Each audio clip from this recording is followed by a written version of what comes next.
the most dangerous women in Maryland. They are murderers, dealers, and thieves. I've been shot at. You go through that through the game. That's called a game. From career criminals to first-timers, all housed in one prison. I just didn't know what I was coming into. You're mixed in with all different people. For many, rage and violence are a way of life. You're going to look out for yourself because nobody else is going to. Mind your business. It's not that hard. We got into a heated argument and she choked me. Welcome to the world of Maryland's female convicts. Get out of my face!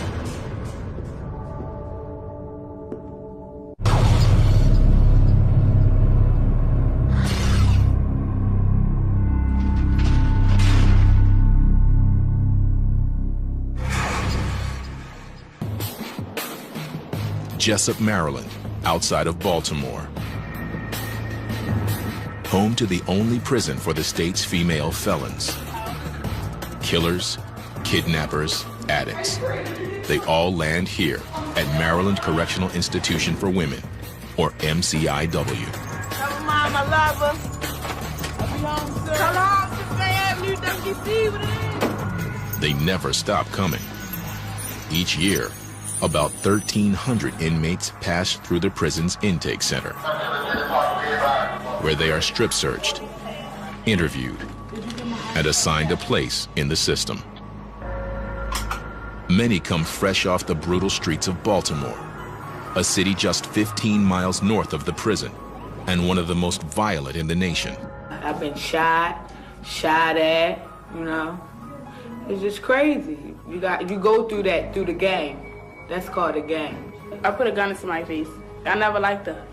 Thank you, Jesus, that the gun ain't go off, or I would have been over here for life.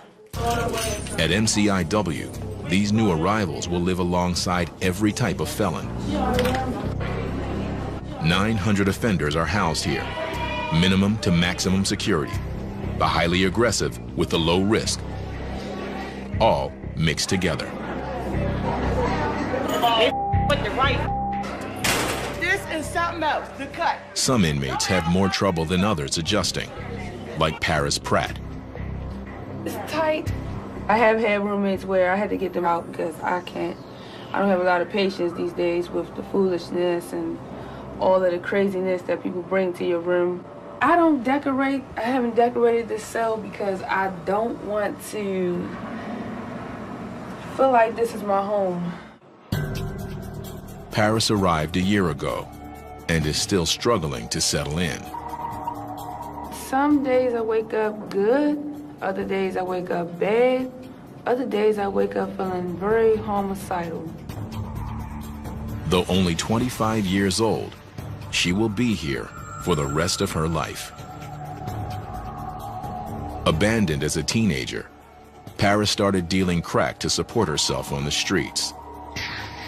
Now, she's been convicted of killing a 16-year-old boy in cold blood.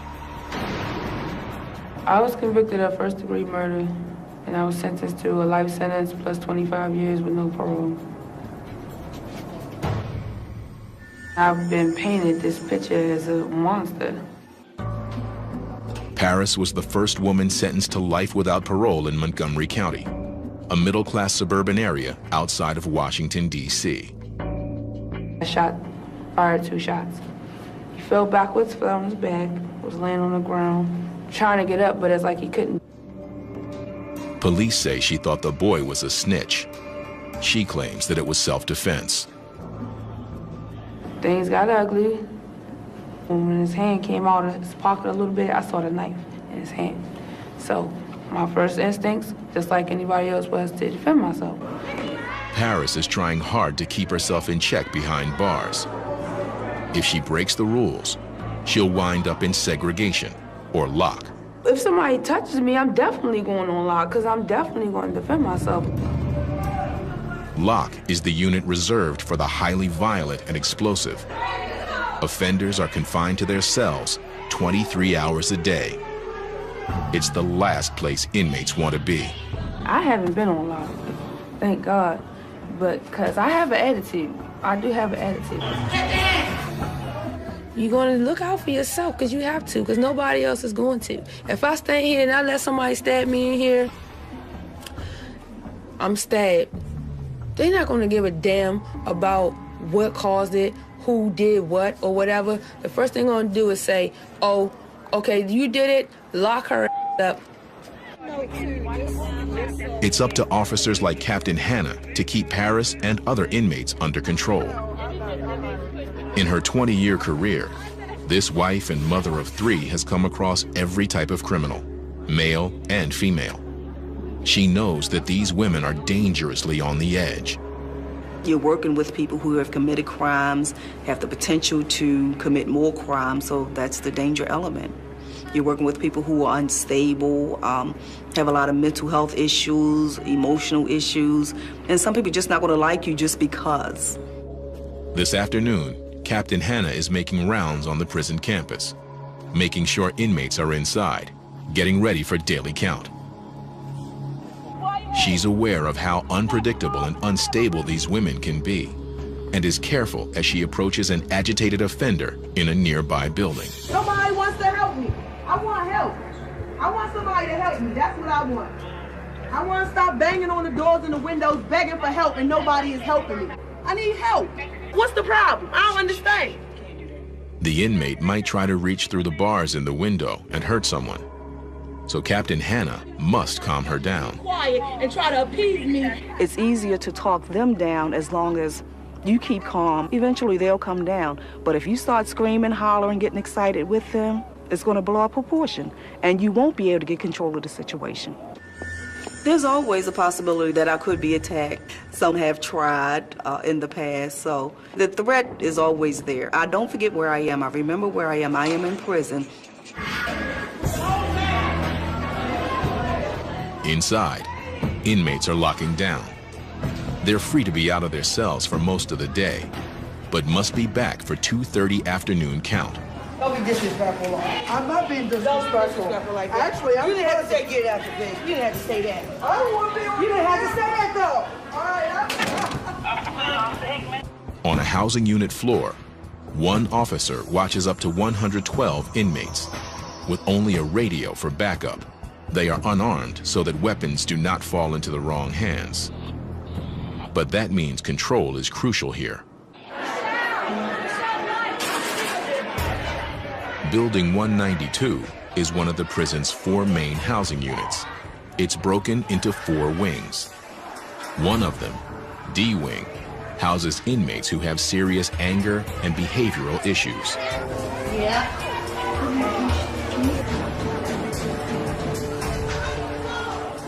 I mean, it's just a bunch of chaos. People banging on the door. Or she wants to kick and bang, scream, and cuss out the police, or cuss out the inmates walking past her door. Whatever, just stuff like that. Inmate Christy Seal has trouble getting along with others, so she lives alone in her 8x5 cell. I got anger issues real bad, and me dealing with my anger issues, I couldn't be somebody's roommate. Christy is serving a 5-year sentence for attempting to sell crack. This marks Christy's 3rd trip to the prison. An addiction to crack cocaine keeps bringing her back. I can't stop getting high. It's just, I guess it's a mind over matter thing. But Christy is determined to make this her last trip to MCIW. She hopes to earn her high school diploma while behind bars. She's also working hard to get out early. For the first time, a family is waiting for her on the outside.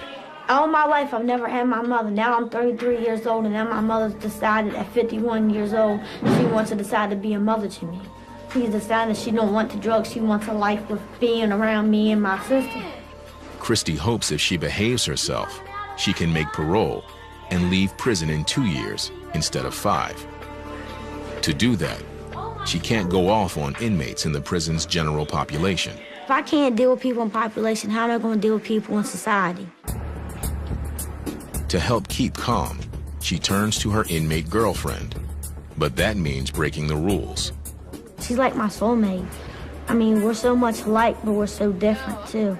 And it's like, we just belong together. The prison doesn't allow for relationships since they often lead to conflict. And the last thing Christy needs is any more trouble. Across the prison campus, inmate Jill Newland is a first-timer to the prison. Hers is not a typical criminal background, and this place makes her anxious. I just didn't know what I was coming into. It was the unknown. It was really scary. You are mixed in with lifers. You're mixed in with all different people. The 34-year-old grew up in a middle-class suburb of Baltimore, attended college, and led a comfortable life until she got hooked on painkillers. It just escalated. I ran out of prescription medication, so I went to other things. I started experimenting with heroin, cocaine, things like that. Jill soon found herself disappearing for days into Baltimore drug houses. People were dealing drugs out of the house, constantly people in and out, probably up to 60 to 70 people in the house at a time. It's just crazy where drugs lead you. She eventually turned to crime to support her habit. Convicted of first-degree burglary, Jill got an 8-year sentence, but was put on probation. She violated her probation and is now doing hard time. Prison is tough enough for first-timers, but for Jill, it's proving even harder. She was 3 months pregnant when coming to prison, but then found out she is having twins when she arrived.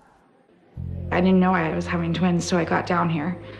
So it was a joyful occasion, then it was sad. The girl we're gonna name Savannah Hope, and the boy is gonna be Jacob.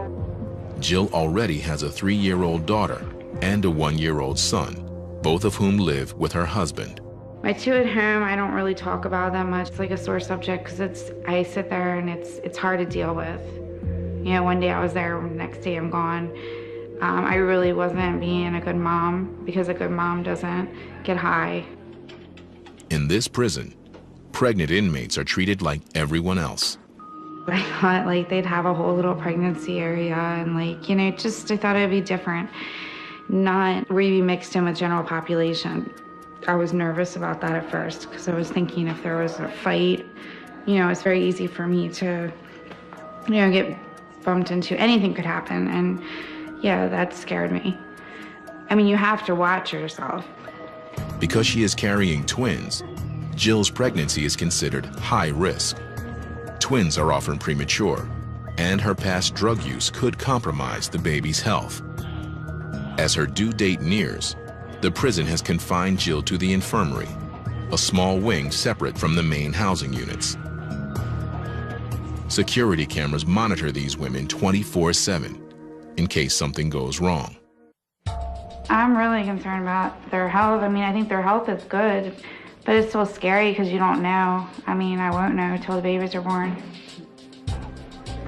As it's getting closer, it's getting worse. But I can't do anything about it, so I've just tried to deal with it. I have to take it one day at a time and just hope for the best. But Jill will have to deal with far more than she expects in the days to come.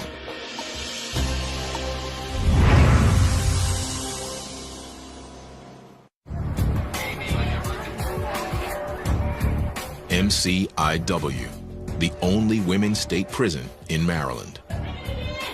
Some inmates stay only a few months, others remain for life. The number of women behind bars is climbing at a rate nearly twice as fast as that for men. There are more women now that are committing crimes that, which leads to incarceration. Anywhere from prostitution to drug charges, murder charges, theft, just as volatile as male crimes. It is 10 a.m. Friday morning. Captain Hannah meets with a group of inmates. She knows that some of these women may be headed for trouble if they make the wrong friends. Women coming here, you're emotionally unstable. You develop these relationships with other women who are emotionally unstable, and it doesn't work out. Please try not to get caught up into any of the foolishness here. Captain Hannah even tries to drive home the message by sharing her own past. sexual abuse, physical abuse, emotional abuse. I've been through it all myself, but you can change.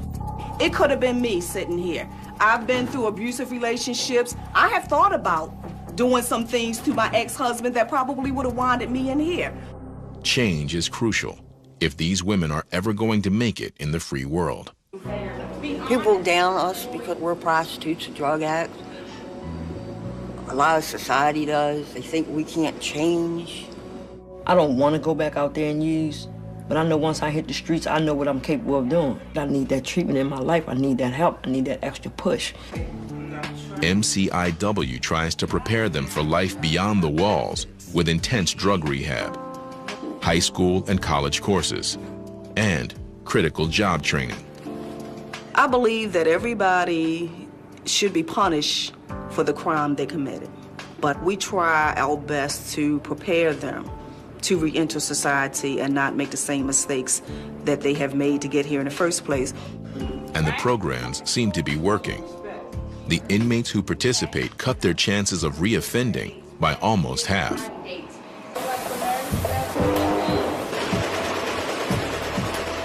The prison sew shop offers some of the best training. The women learn marketable skills, and daily pay here goes up to $3.50. Behind bars, that's a big paycheck, and it's considered a privilege to work here. Lifer and convicted murderer Paris Pratt is one of 85 women who have landed a job here, making uniforms and flags for the state. The work keeps Paris busy and keeps her mind off being locked up. But the distraction only goes so far. It's like I'm really going through something within myself. Wake up, you're around the same people, doing the same dumb stuff. You work, you slave for a little bit of money, eat the same stuff that's disgusting. It's like really you had nothing to look forward to. Etta Myers also helps Paris get through the days. The two women work together in the sew shop. Etta is a fellow lifer and one of the few inmates she trusts.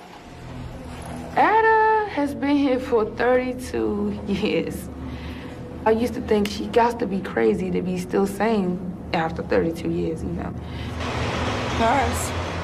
But I guess as time goes along and I learn how to cope with things and deal with things differently, maybe I can be like her one day.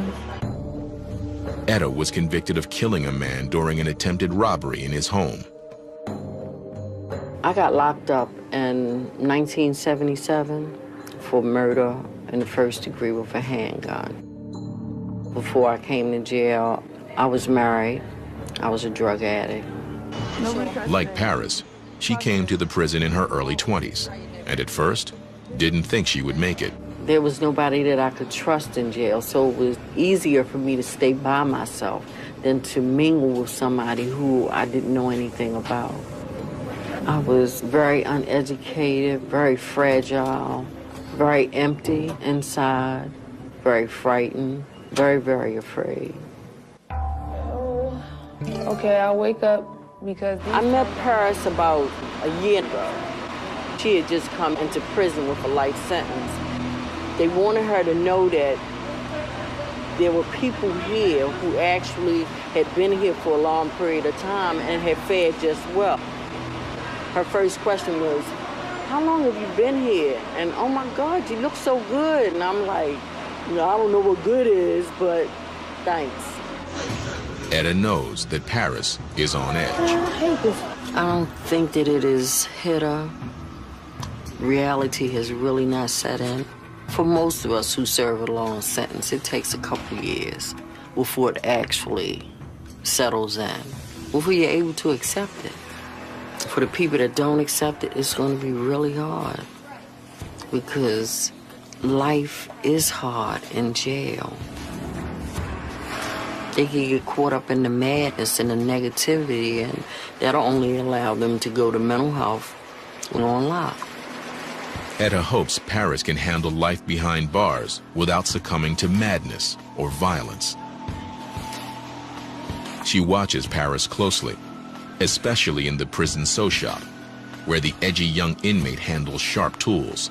She doesn't want to see Paris or anyone else get hurt.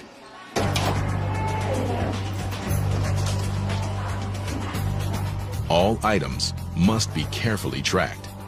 We do an inventory of all the tools, so when something turns up missing, all doors are locked, we'll put on lockdown until that particular tool is found. And at the start and close of each shift, officers give everyone a thorough pat-down. So anytime you come in and out, you're definitely safe. Scissors, screwdrivers, even needles. In the hands of an angry inmate, they could easily become lethal weapons. It's almost 11:30, lunchtime, and a large crowd is gathering in the chow hall. With so many inmates in one place, a lot can go wrong in just seconds. Inmate Christy Seal has been working hard to stay out of trouble and to make parole. But today in the chow hall, an ordinary lunch with her girlfriend goes wrong. Mind your business, stay out my business. It's not that hard, you know what I'm saying? An argument breaks out between the two of them, and suddenly, the girlfriend grabs Christy by the throat. Mind your business. Officers quickly stop the fight, and both women are taken into segregation immediately. I'm just trying to tell you, you shouldn't have to lock me up. I didn't do nothing. I didn't put my hands on nobody. So why they got handcuffs when nobody's trying to explain nothing to me?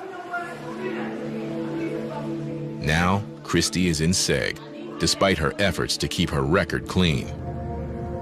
And she fears that her chances of making parole and reuniting with her family are slipping away fast.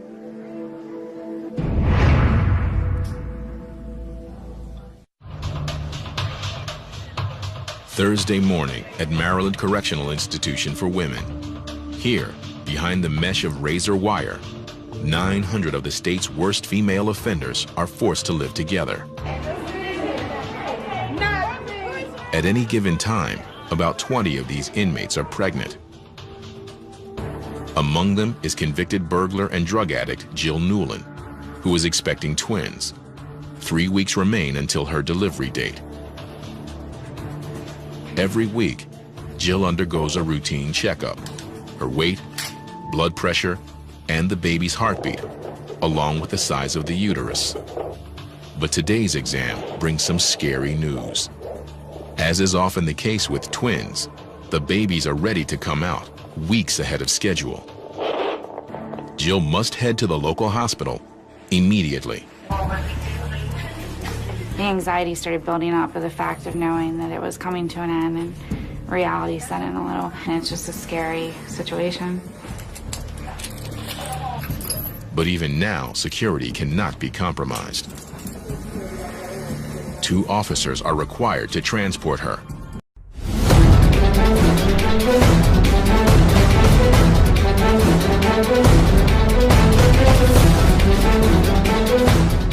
And she must wait for clearance at all checkpoints.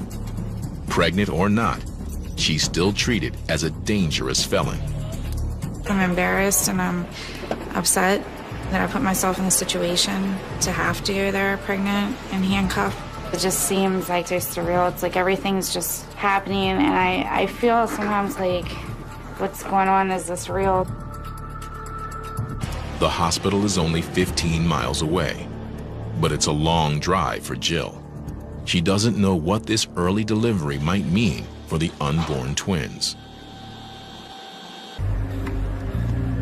Inside the prison gates, the grounds are unusually quiet.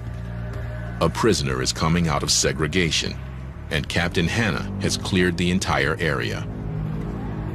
All outdoor movement stops whenever an offender leaves her segregation cell. An officer escort always stays close by her side. It's all about keeping the inmates safe from attack. There's not supposed to be any inmates on the grounds. When the seg gets moved, it's our responsibility to protect that inmate because they are handcuffed.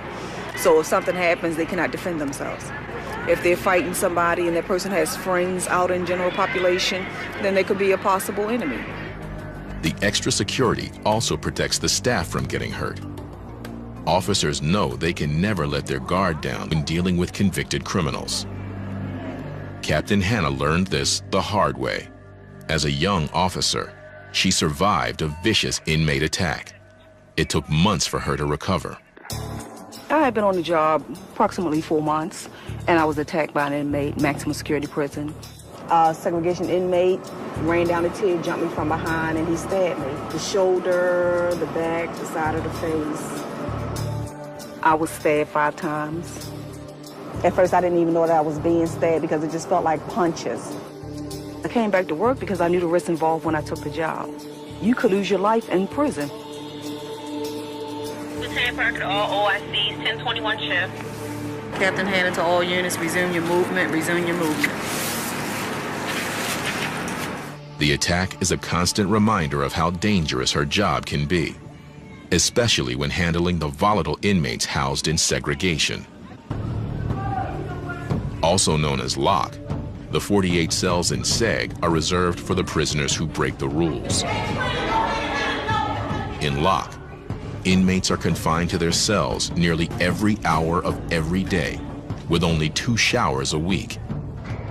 Inmates say it's dark and loud and frightening.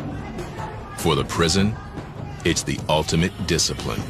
For inmates, there's nothing worse.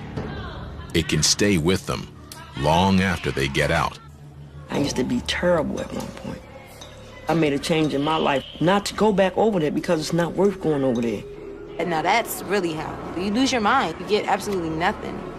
So you're sitting in this little cell, and I mean, people scream out the windows all night and sing. I mean, they do anything that they possibly can to keep their mind off of what they're going through. Man, lock is horrible. You never come out your cell. You got all this time to sit in there and just look at walls and think and talk to yourself. I mean, who wants to be over there and be miserable like that? I know I don't. I'm in school. I'm trying to do what I need to do to get out of here. I'm not trying to make my time stop by going in the lock. You know what I'm saying? And I'm telling you, you don't want to go over there. Christy Seal has just come out of lock after fighting in the cafeteria with her inmate girlfriend. My girlfriend is a liar. I'm finding out a lot of things that she's doing, being sneaky, being phony with stuff. I found out she was telling somebody that I need her. I don't need you, miss. Are you crazy? And we got into it in the cafeteria, and we got into a heated argument, and she choked me. This was Christy's first trip back to SEG in months. Luckily, she was cleared of all charges this time. The prison ruled the instigator was Christy's girlfriend, who remains in lock.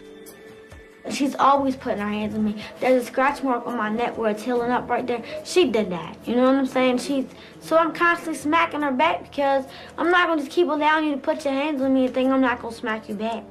Hearing about the fight with her girlfriend, Captain Hannah brings Christy in for a talk after she is released from SEG. So what do you plan to do now?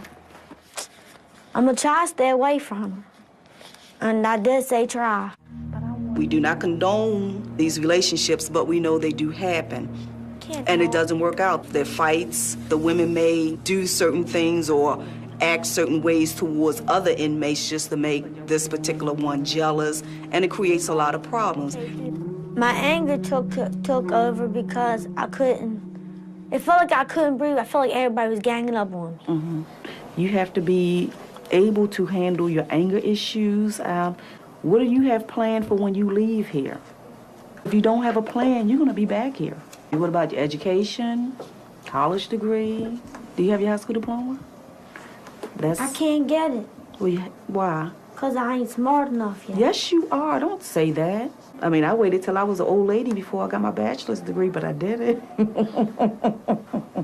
Issues come about. Hannah reminds Christy that she needs to stay focused on getting out and staying out of prison. That I want you to focus on. You're going to be okay. I just want you to focus on you. Yeah. You getting better. You healing emotionally. Because when you leave, and you will be leaving, I want you to stay gone. I do too. Yeah, because I'm tired of seeing you in here. I'm tired of seeing myself in here. I'm tired of seeing myself in here. Christy is going to work hard to avoid any more trouble. But while Christie is now out of SEG, 25-year-old murderer Paris Pratt has landed there for the very first time. She's been accused of spitting on another inmate, which is a serious offense here. Major Carrington is a 21-year veteran of MCIW. She leads the team that is investigating the case. Spitting on somebody is considered assault because that's another person's body fluid being put on somebody. Spitting, throwing urine, throwing feces, that's considered assault. It started innocently, with Paris and a friend horsing around. But then it got out of hand. Because the case involves assault, both inmates will stay on lock until officers sort out the truth. Paris says she was unjustly accused. Nobody even cares enough to actually look into something and find the truth in it. And I think it's unfortunate that I have to sit in here and do all of this time and go through all of this and be miserable in here. Paris has never been in segregation before, and it sometimes makes inmates more unstable and more violent. Something's gonna have to give because I just can't live like this. I have so many bad days in here because I have never seen nothing like this before. This is really hard for me to really cope in this place. If found guilty, Paris could be in lock for weeks. And for a lifer already on edge, it could prove too much to handle. –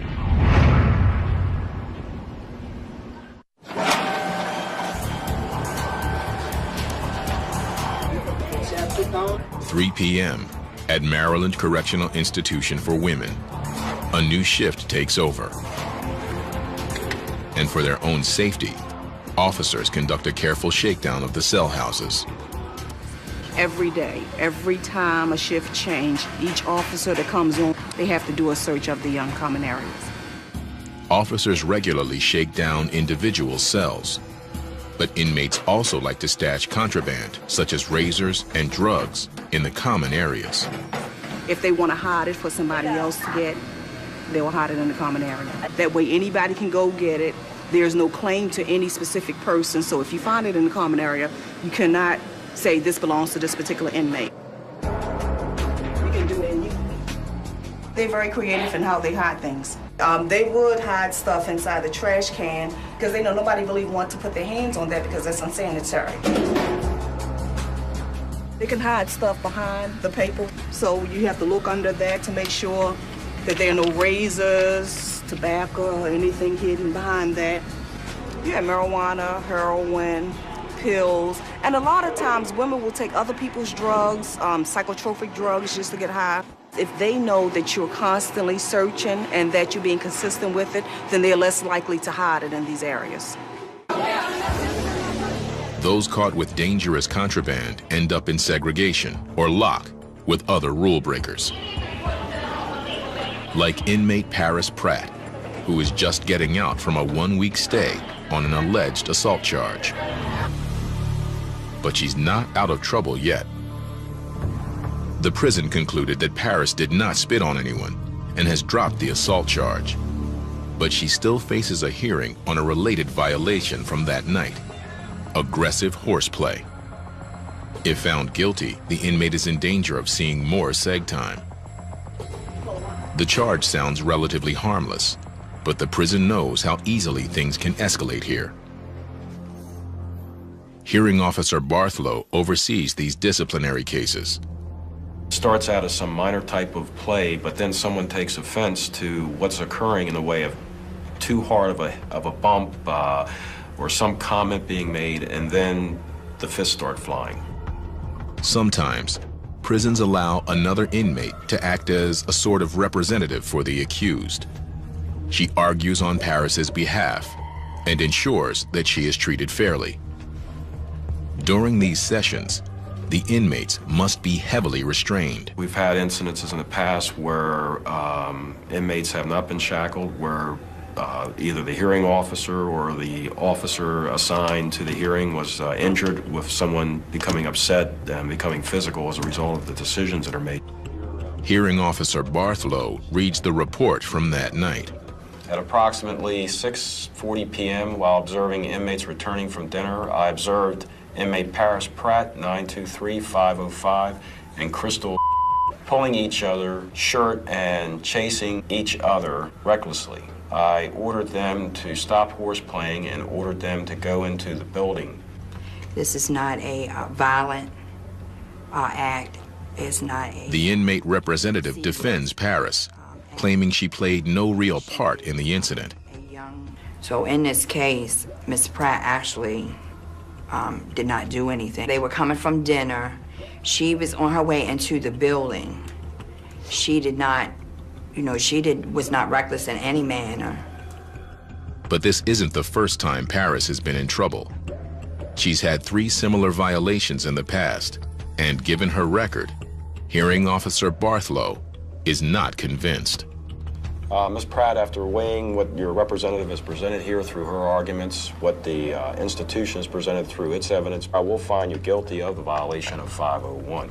You're obviously having some problems with the rules and your adjustment here. If you don't work with the system, then the system, there are consequences to pay. And if you are found guilty of another violation within the next 3 months, it's mandatory that the hearing officer must impose segregation. That's disciplinary segregation.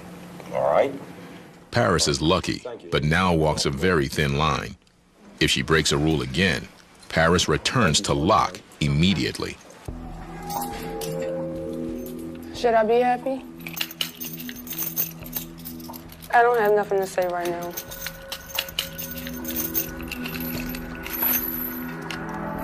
The thought of more seg time unnerves her. I can't live in there. So I can't function positively. It's like a big cage, and it's traumatizing. I went crazy over there. I mean, I didn't know what to do.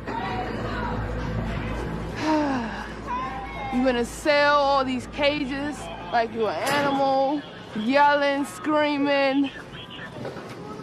It was just crazy. Back in the sew shop, Paris tries to return to her routine and focus on work, but she can't shake off her anger over the day's events. I'm frustrated. This whole situation, I'm just sick of this institution. Like, I'm sick of this place. I'm sick of it because they all full of shit. I'm probably gonna get in trouble for saying this, but I don't even care no more. I don't. Paris knows her outburst could lead to more trouble, but controlling her frustration may prove even harder now. Outside of the prison, at the local hospital, Jill Newland has just given birth to 2 babies, Savannah Hope and Jacob Michael. The girl is, 6 pounds, 3.8 ounces, and the boy was 5 pounds, 4.3 ounces. So. Both are healthy. I was concerned when I first got here, how everything was gonna go, just being the high risk. But everything went okay. And I was very thankful. But even now, in the hospital, Jill is reminded that she is a convicted felon, as well as a new mom. Officers, rather than family members, stand by her bedside for the big occasion. The officers stay in the room with me. They don't stay outside the room. You can't just call your family and just expect everybody to come see you because it's a breach of security. I get really mad at myself. I'm like, look what I did now. Like, Jill, how stupid can you be? It's to let yourself get to this point. I mean, I should be with my family, with my husband, with his family. It should be a joyous occasion for everyone, and here I am in prison giving birth. I definitely think the twins are getting a raw deal. 80% of the women at MCIW are mothers, and when they get locked up, their children are usually sent to live with other relatives or in foster care. In this case, Jill's husband will take care of the babies. He will pick them up from the hospital later today. I don't know if you can really get ready for something like that, but I guess, you know, I don't have a choice. I like to stop the clock.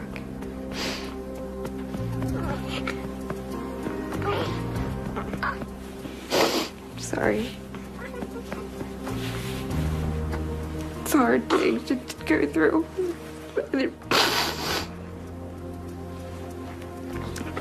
I didn't realize it was going to be this hard.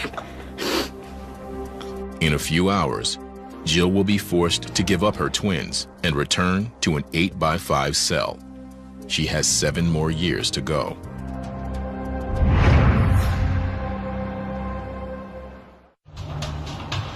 Friday afternoon at Maryland Correctional Institution for Women. Inmate Christy Seal can't manage to stay out of trouble. This time it wasn't her girlfriend. It was a run-in with the prison therapist.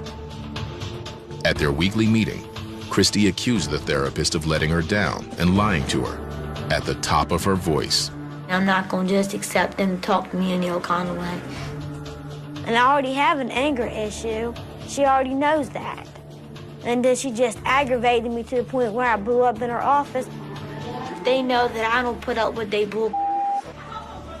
Christy knows she may have hurt her chances of getting out early and reuniting with her mother and family. I've been doing so good, and I don't want to lose my winning streak of doing the right thing and making me feel like I'm a loser again. I'm trying to better myself. It's just time for me to do something different with myself. So you coming to the sessions tonight? I used to never cared, and now I care because I have a family to go home to. I got a family that's waiting for me. That's something I ain't never had. I can't mess up for them. I'm trying to go home to be with them. Captain Hanna sees inmates like Christy all the time who need real guidance to turn their lives around. Sometimes it takes a couple of times just to get it right. It takes a couple of times just to realize this is not a joke. I need to get my life in order. You do what you can to help them out. Inmate and new mother Jill Newland is back in her cell. Her newborn twins are gone, taken home by her husband. The baby just talks to me on the phone all day, you know, and then I want to talk to the babies 100 times a day, and they can't talk back. I miss the twins a lot, but right now it's like split emotions because I really want to be with my kids, but at the same time, I keep saying, what good am I to my kids like that, you know? And you're not. You can't take care of children and be high. Jill is ready to return to the prison's intensive drug treatment program. She's fiercely determined to stay clean for good.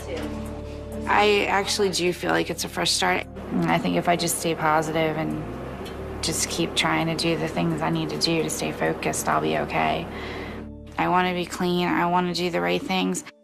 To help keep inmates like Jill focused, the prison offers a unique program for new mothers. Once a week, they can get a special visit where they openly hold and play with their babies. For 2 hours, they can be parents. If Jill stays on track, she'll see the twins, and the visits will remind her of why she needs to change.